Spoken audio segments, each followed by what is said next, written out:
Hey everybody, it's your old pal Brian Hunt. Welcome to another episode of 60 Seconds of Risk. And today I want to talk to you about something that's revolving the world of cyber risk.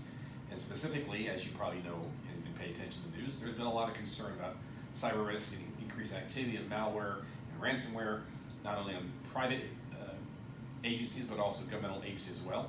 Here in Dallas, the city of Dallas got hit pretty extensively, pretty hard recently, and as a result, a lot of people's information was compromised.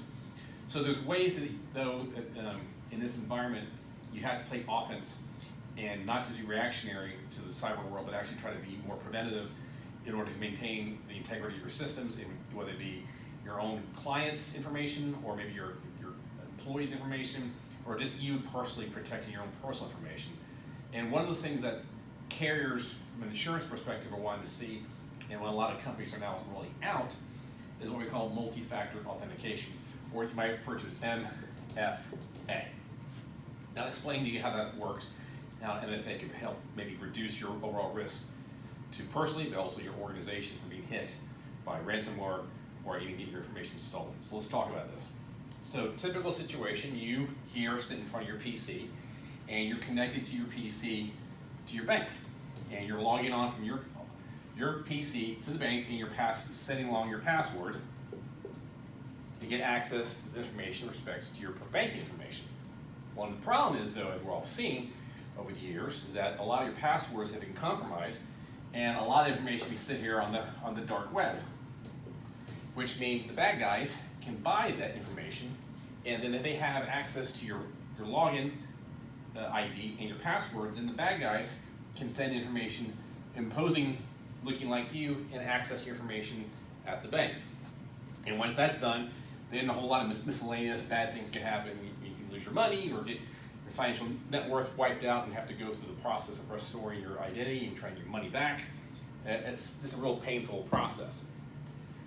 What MFA allows things to do is try to give you a second layer of security to prevent this from happening, because here's what happens. Again, you log in from your PC to the bank, and you log in, but what the bank does, sends a code, typically like a 6-digit code, to your cell phone.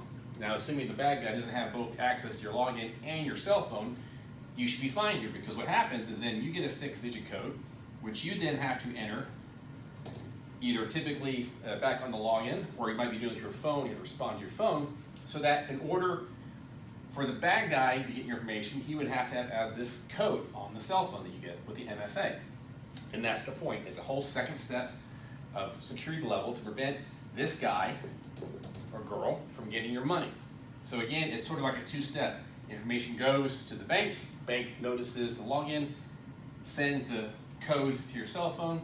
That code you have to enter to make sure you're accepted as you and get access to information.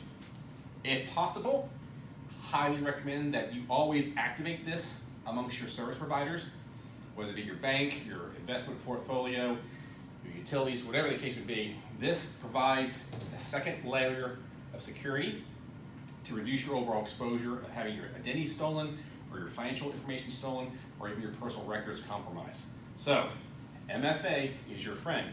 And from an insurance perspective, I can tell you, if you as a firm don't have MFA, you're going to have a real hard time getting insurance, cyber insurance. If you do, it's going to be bare minimum at best. Carriers want to see that you're being resilient and being proactive. Having MFA goes a long way to providing assurance to the underwriter that you are a good risk, and they're willing to take your risk off your balance sheet in exchange for your insurance premium. As all things, everybody, if you've enjoyed this, I hope you like it.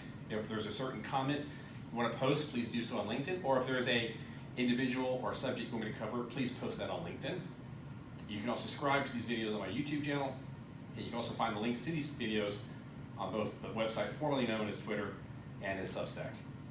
Also Facebook as well. Until next time, guys. Bye.